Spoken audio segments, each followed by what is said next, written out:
Salut à tous, on se retrouve aujourd'hui pour un nouveau décryptage de l'actualité et cette semaine, vous avez décidé de parler du maxi-procès de la mafia italienne, la 'Ndrangheta.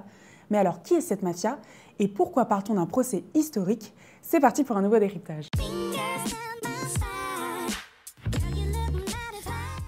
Mercredi 13 janvier, un procès hors norme s'est ouvert en Italie avec plus de 350 personnes dans le box des accusés. Tous sont jugés pour être des membres présumés de la mafia italienne qu'on appelle la 'Ndrangheta.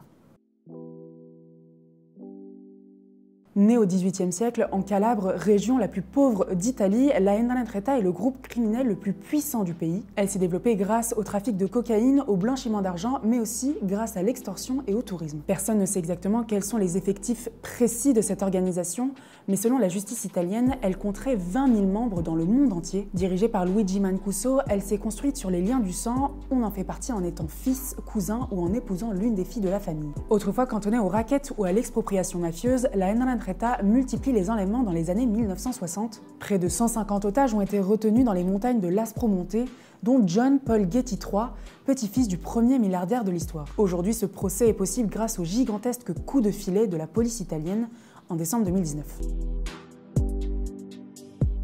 La plupart ont été arrêtés lors de raids policiers en Italie, mais également en Suisse, en Allemagne et en Bulgarie. D'un côté, une cinquantaine de personnes a accepté de témoigner. Les 58 courageux sont actuellement sous protection policière après avoir dévoilé des secrets de la 'Ndrangheta et certains de ses membres. Pour étayer ces accusations, le plus célèbre procureur antimafia, Nicola Gratteri, a collecté 24 000 écoutes téléphoniques et n'hésite pas à s'attaquer aux complices de la mafia.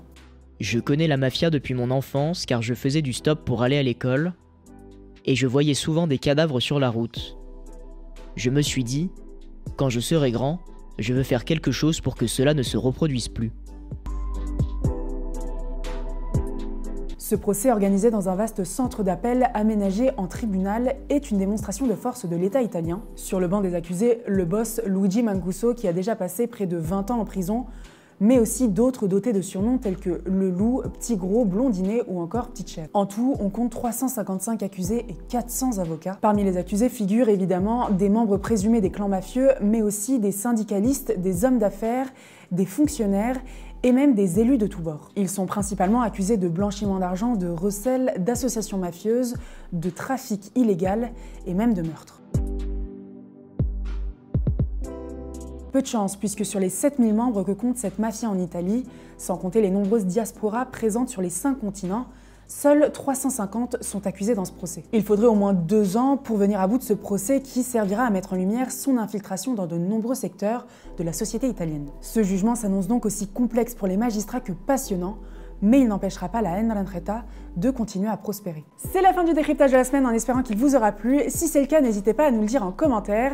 Quant à moi, je vous dis à très vite sur QCM Media. A plus!